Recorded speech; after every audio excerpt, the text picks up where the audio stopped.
this shower water filter was sent to me, so let's go ahead and actually install it onto my shower.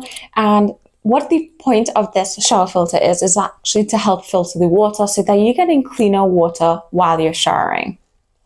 It does come with a 5 easy step instructions on how to actually go ahead and install it.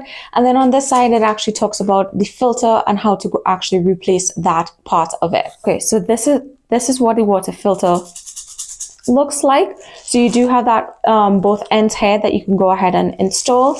And of course, it does come with the correct pieces for the installation. And it comes with plumber's tape so that you can go ahead and seal the outside right here onto your shower so that it helps prevent leaks. Okay, so now to actually change the filter that's inside of here, the filter cartridge, you simply unscrew this portion of it, and here's that filter. And then in the instructions, it tells you actually how to go ahead and replace this filter, and you would want to go ahead and replace it after a few months. So let's go ahead and install it. So what you first want to do is actually filter out, let water run through this filter. It's going to go ahead and sort of drain out at the bottom here, as you can see.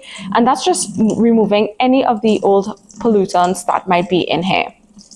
You just want to have it run for about 20 seconds or so, and then go ahead and install it. I'm actually going to show you how to actually install it onto the handheld. While this can go at the top and it is meant for the main, but you can also use it on the handheld.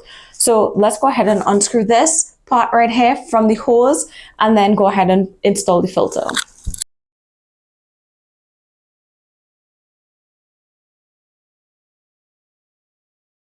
This is how it's going to look, and what is going to happen is that any water that's coming through here is actually going to be filtered, and that's how it looks there.